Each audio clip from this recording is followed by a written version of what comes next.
Hello everyone, welcome back. Thank you for joining me. Now, you have been tagging me in the weird and wonderful things you have seen on social media, whether that be on TikTok, Instagram, sending me messages with them in. Thank you for doing so. You can send me anything you see makeup-wise, beauty to these socials. What side of the screen do I put on? This side, right? Let's have a look at some of the stuff you've tagged me in. Go ahead and subscribe if you haven't already. Give this video a thumbs up. Everything on my face is down below in the description box for you, along with all my discount codes and stuff for other things. Let's get into it. If you're into reaction videos that aren't beauty related, follow my reaction channel. It's just Robert Reacts. If you have really been in this era of concealer or even this, I'm gonna show you how to use less. And it's this guy right here. This is a technique I've used forever as a celebrity makeup artist, and I'm bringing it back. And it involves a synthetic blending brush. Yes, the same type you use for eyeshadow. I call this the magic eraser because basically you just pick up the tiniest amount of concealer and then you do little swirly, swipey motions to apply the concealer in thin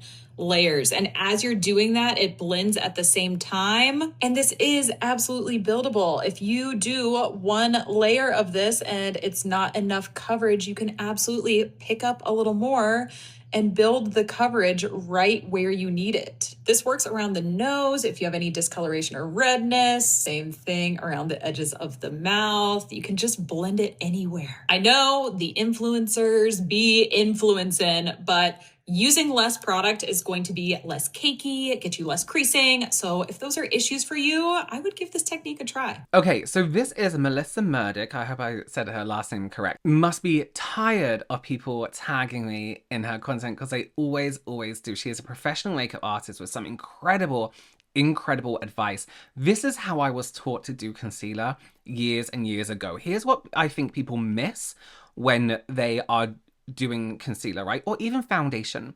They kind of get it on and try and build it up in as many layers as possible with the most coverage as possible without realizing or thinking about how they're blending it into the skin. How is it going to sit on the skin? What's it going to be like in the long run? When you build up just a layer and tap, it's not becoming part of your skin. It's just sitting there. You can really push into the skin. Sorry, I've swallowed like a plumping lip gloss and it's making me feel sick. When you are buffing in your concealer like this, not only are you getting a really nice blend, an even blend, but you are making it part of the skin. You are blending it into the skin and it's going to sit nicer. Gradually, you're building up that coverage rather than just putting on as much as you think you need, and in the long run, like Melissa said, it can lead to creasing, it can lead to less wear in terms of longevity, and it can just look cakey and shit. Great content. Follow her on social media because she just has some amazing stuff. This is like the day of the professionals. I know Katie Jane Hughes. Let's have a look. There's this whole context of high contrast, low contrast makeup. Or is it high contrast, low contrast person? I don't know. I don't understand.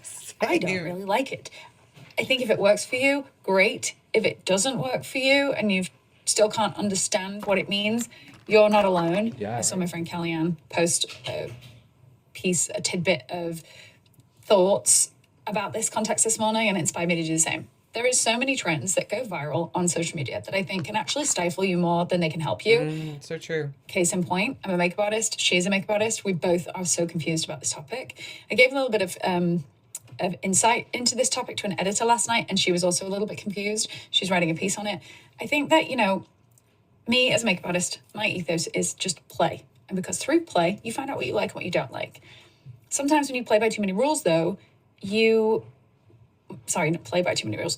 Sometimes when you stick to too many rules, or you think, well, this is the only look for me because I'm a high contrast or I'm a low contrast, or this suits me best, and you would never try things that actually you might like. Right. And at the end of the day, if you like it, that's really all that matters. Also, I love this makeup. That's beautiful. For those that do understand the high contrast, low contrast, medium contrast, whatever fiasco, is this low contrast, high contrast, or medium contrast? Because I have no idea. Anyhow. Thank you for listening to my TED Talk. Yeah, this whole high contrast, when I see people do it, I'm like, I just don't care, because I feel like it's another thing that's been made up for social media. High contrast and low contrast, of course, that exists, but in makeup, never is it a thing. You know what I mean? You think of certain lighting situations, of course, certain other situations. What's a person wearing? What's their skin tone? What's their hair color when you're doing makeup? This high contrast, like if it works for you, like Katie just said, great. But don't be like, oh, am I a high contrast or low contrast? Am I a summer or winter?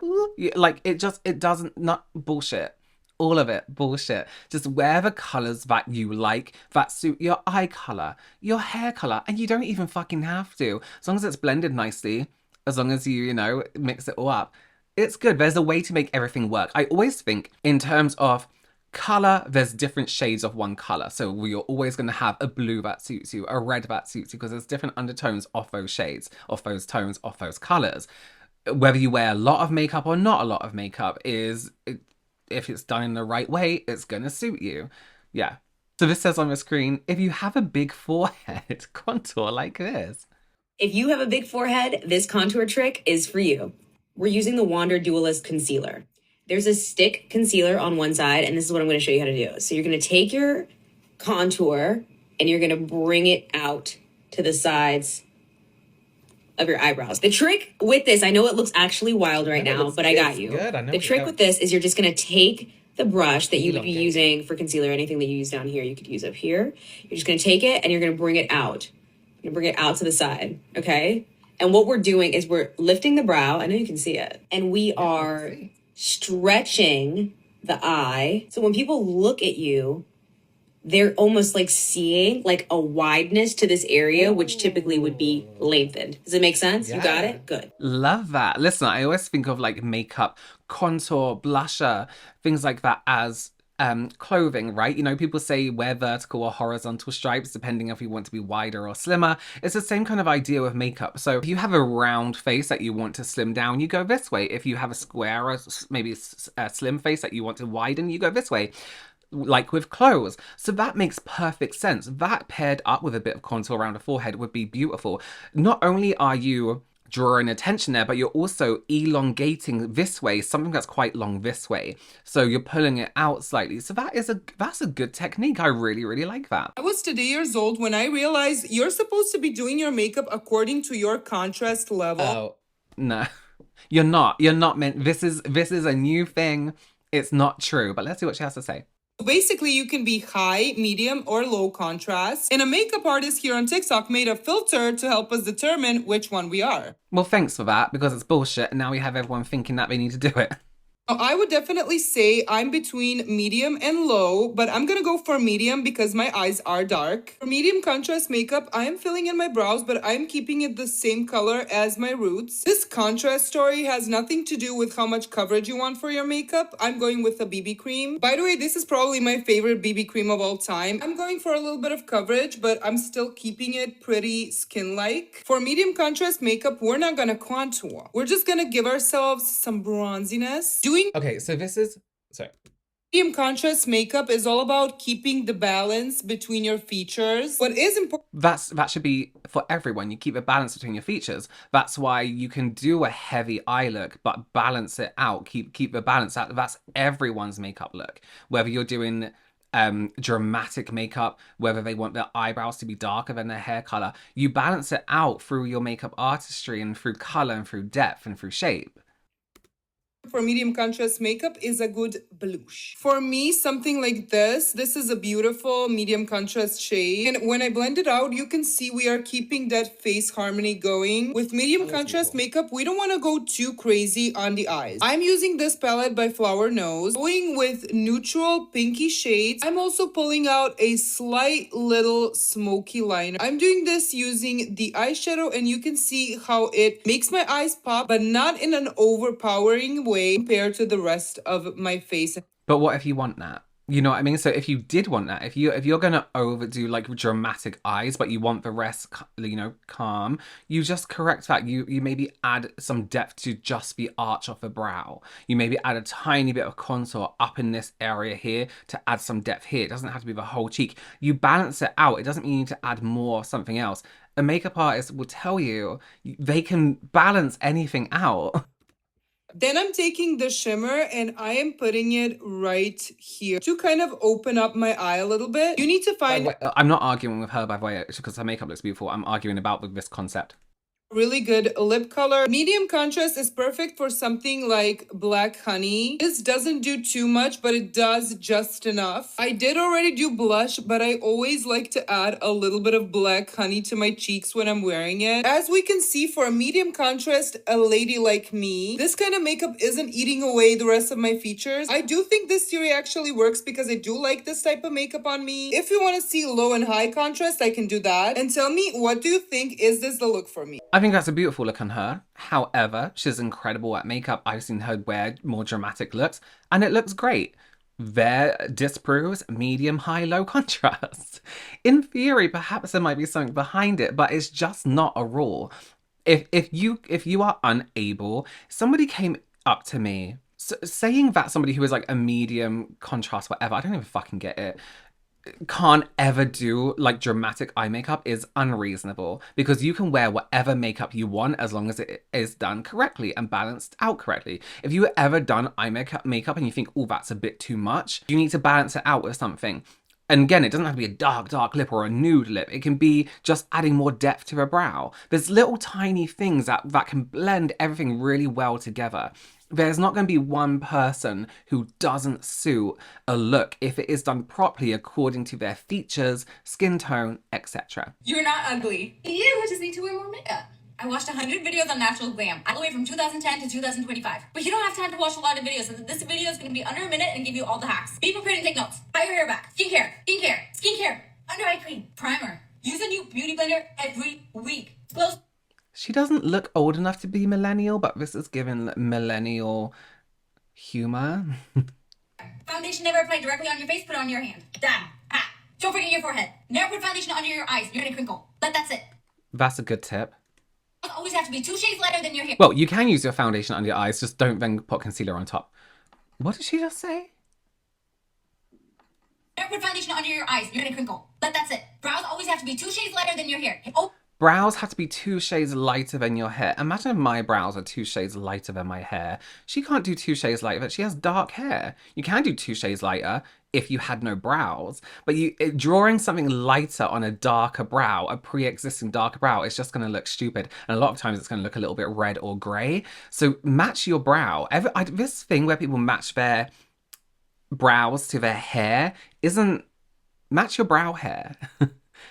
That's the hair you're doing at that time. Match your brows. Unless you have like very fair brows, right? And that you can change the color and nobody will notice, then match your hair, but match your eyebrows. Make your eyebrows symmetrical. It's supposed to be sisters, not twins. Sorry, no offense. Brown. That's the wrong shade. I can see straight up that's the wrong brow. That's the wrong shade, sorry.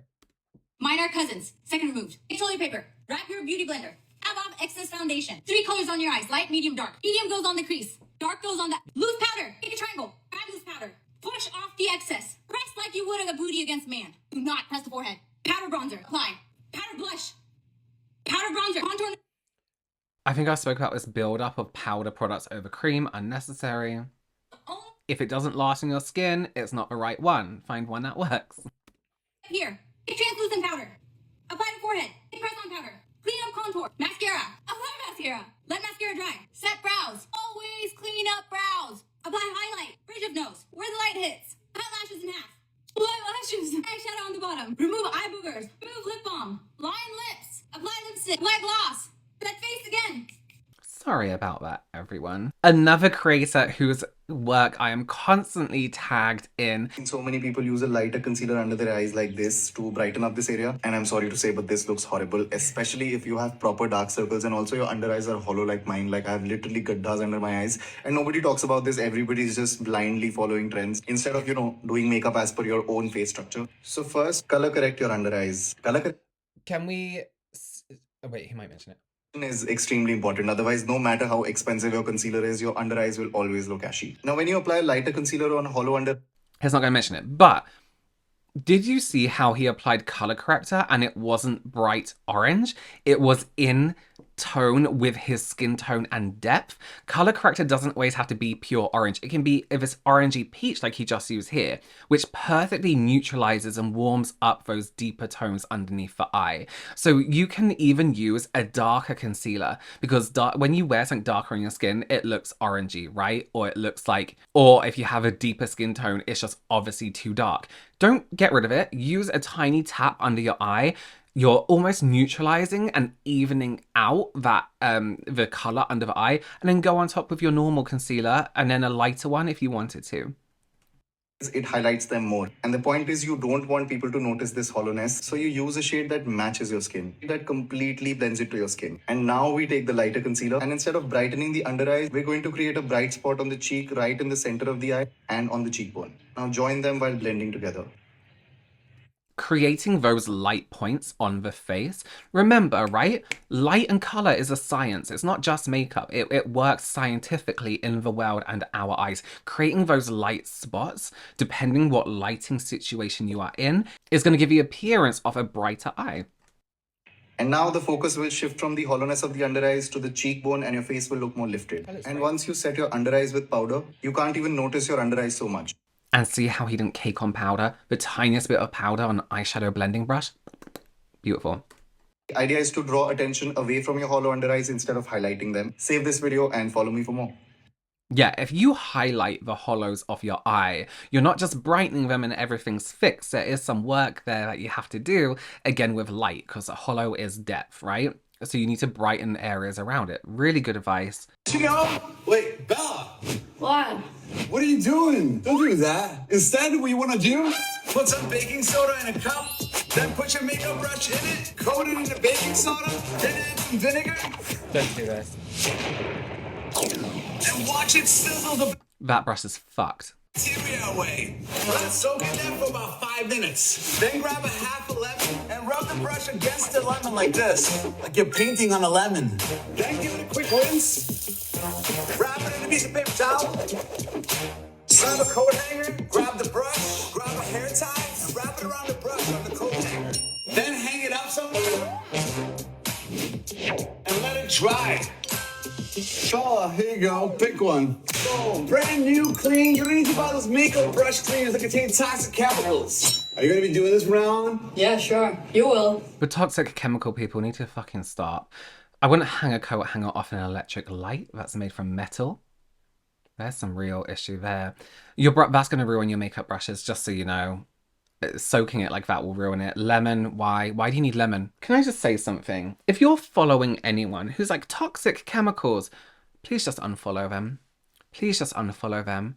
It's just such bullshit. It's just such bullshit. Things are toxic depending on the amount you're using. We all know everything's toxic. Water, salt can kill you if used in the wrong amounts, right? Brush cleansers are measured to an amount where it takes care of the brush, the ingredients.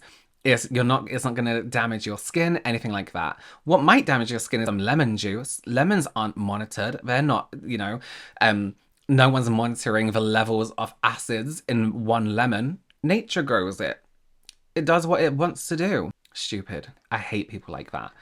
Submerging your whole brush is going to ruin your brush, full stop, at some point. You might not know it's being fucked up in there, but it is.